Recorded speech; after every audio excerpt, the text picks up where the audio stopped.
So I don't know if you saw this, but it was great. Oh, yeah, our president's going out to get a little ice cream.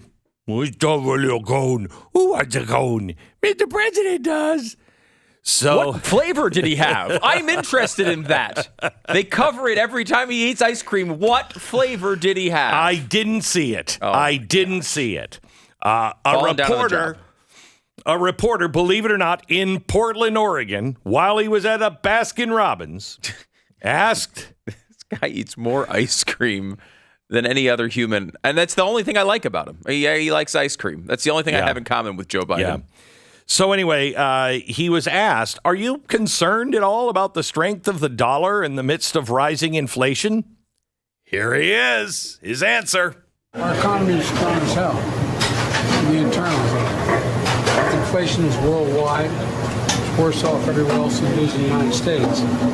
So the problem is the lack of economic growth, sound policy in other countries, not so much ours. And that's how it's worldwide inflation. Okay. So he's not concerned about any of this. I'm not concerned. He's concerned about the rest of the world. Our economy is strong as hell. Let them eat cake or ice cream. I mean, look at the ice cream. It's right here. Plenty of it. 32 flavors. What's wrong with people? Come on in and get some ice cream. Okay. All right. Then he says inflation is worldwide, and that's impacting everyone. Yes, it is worldwide.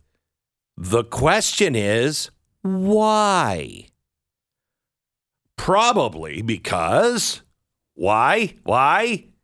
Everybody is in massive debt. And when I say everybody, I'm not talking about you, even though you might be in massive debt. I'm talking about the sovereigns are in massive debt.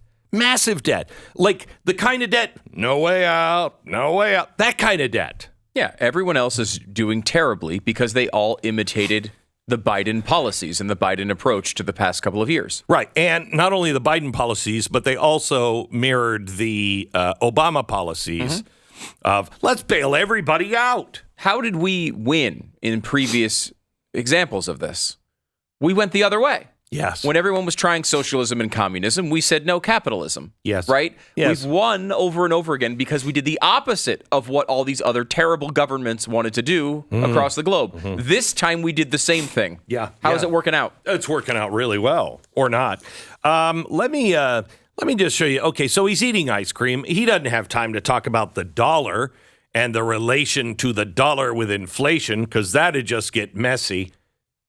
He's got a napkin for ice cream, not for questions like that. So here's the Biden economist talking about what their plan is to make sure that we're as strong as hell. Cut to. Yeah, I'm just curious, and a lot of Americans are curious, when the so-called Inflation Reduction Act will really start to bring down inflation. Curious. So the many parts of the bill will start to take effect next year. For example, there are tax credits for energy to help people weatherize their homes and also bring down other forms of energy costs. So we are focused on helping to make that transition to clean energy in a way that brings down energy costs for families. Thank goodness.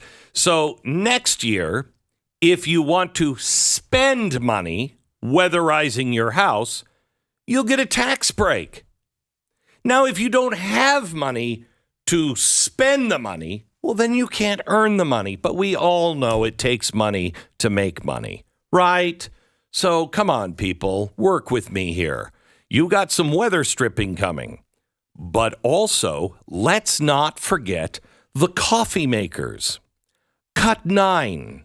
The same way with what's in the Inflation Reduction Act has to do with your ability to be able to get tax credits for buying. If you need a new coffee machine, a new washer, a new refrigerator, you buy an efficient refrigerator, coffee machine, you get a tax credit for it. Costs you less money. It's estimated average family will save $500 a year as well on just that. There are also tax credits for weatherizing your home. Put in new windows to keep the and buy new windows. Door that Stop. I can't even imagine the savings we're going to have.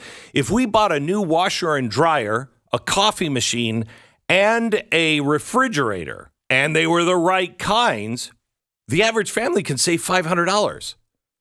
Oh my gosh, why are we all not out right now buying refrigerators, washers, and dryers? And then, listen to this. If you buy a new front door that doesn't let the cold air in, you're going to save even more. And if you weatherize, all you have to do, you go to Home Depot. They've got refrigerators. They've got washer and dryers. Okay. Wow, these guys were open during COVID too. That's another story, I'm sure. They got washer and dryers. They have coffee machines. They also have refrigerators, and I'm sure the kind that you could get a tax break for. You could also buy the weather stripping and a new front door. Think how rich you're It's ice cream for everybody. It really is. It's ice cream cones for everybody. We certainly are on the precipice of caulking ourselves into prosperity. And at any moment, that's going to kick in. I tell you. People don't understand that it's right around the corner. Now, I mean, like when you're spending money on a washing machine, on a dryer, on weatherizing your home, people do realize that you're spending money, right? Like if you have too little money now and you decide to go out and buy all these things, and then in this weird world, we're going to say you've saved $500 on it, but it's instead of spending $5,000, you're spending $4,500, right? So that's not the way you save money. Right. See, this is something that I've tried when I was younger. I tried to use this with my wife. Yeah, but honey, it's on sale. Right. So we're saving money. That she Ferrari would say is on sale. Right. She'd say, no, it's still money we don't have. And I'd say, yeah, but we're saving money. And that's why I don't have a Ferrari. Okay? So you never save money. I don't care how much the Ferrari is on for sale. You still have to buy the Ferrari. Oh, my God. Okay, now, I do have some good news.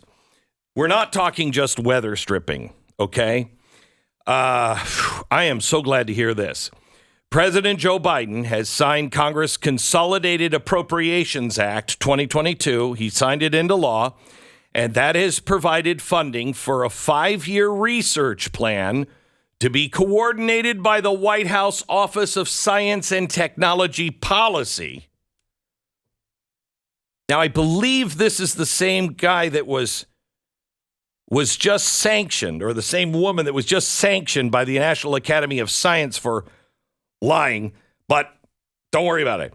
They are going to look into ways we can dim the sun. So for global warming. And they've got a few ideas that I think it's worth the millions and millions of dollars, because I don't think some people would say, you want a what? That could turn out horrible. I mean, you want a what? But I would say we're capable of knowing all of the ramifications of this. So, in other words, what we can do is we can put stratospheric aerosol injection in about 12 to 16 miles above the Earth. And they say that will accomplish what volcanic eruptions have otherwise achieved in blocking the sunlight. And that will temporarily cool the Earth. Now, don't worry about vegetation. Don't worry about anything else, okay? In 5 years from now, we're going to be pretty sure. Now, they don't absorb sunlight. And so it's like a giant mirror. It just bounces it. You are rubber. I am glue. Okay? Whatever you say bounces off of me and sticks to you. Something like that. Okay. Anyway, the yearly cost of the program to cool the Earth by 1 degree would be $10 billion. And that's been corroborated by the Gates Foundation. So we have that. Has it been corroborated by the Montgomery Burns Foundation? I think so. Now, they say that there might be a few problems with this. It might do some really bad damage that's unforeseen to global or regional regional climate, and that could affect the seawater temperature or the precipitation patterns, or it could make the ocean get very, very acidic. But they say it would come down for $10 billion. So we've got that. The other things we're thinking about doing is just cloud seeding, adding particles to the lower atmosphere to increase the reflectivity of the low-hanging clouds over bodies of water, and that brings some of that temperature right out. Or there's another idea, just kind of to get rid of the clouds, because then the heat won't be trapped. And this is the opposite of their old plan of doing this, which was to spread soot all over the North Pole Well, that region. was when we were worried about global cooling. Mm-hmm. This is global warming, Stu, so this is entirely different. Thankfully, they didn't go through with that particular plan. It would have been very bad. But now I think we've learned the lesson. And this is the geoengineering movement, talking about these ideas. And I think it is important to point out that all the things you just discussed are they're not good ideas to me. I don't think we should do them. I want to be clear about that. Are you a scientist? No. Okay, I say we follow the science. Yes. I don't think we need to listen to somebody like you. No, that's true. That's fair. But or the American people, because they're not scientists. They're not scientists. I mean, some of them are. But yeah. But this to me is quite clear. Yeah. All of the ideas you just discussed are far more sane than what they're actually proposing. Oh, you know what? I completely agree with you. And that should tell you something. It should. Asking all of us to reverse civilization and technological progress and make everybody, all the poor people in the world, their energy more expensive is a far worse idea than doing some research on potential geoengineering projects that might happen. I'm tired of hearing you just whine over and over again. Are you better off than you were 2 years ago? No, definitely not. Lots of people are. Not you, perhaps, but Vladimir Putin, the Taliban, they are much better off. That's George true. Soros, much better off. Okay, so I don't want to hear about you. Have an ice cream cone. The Biden family. The Biden family Hunter is so much He's better. an artist now.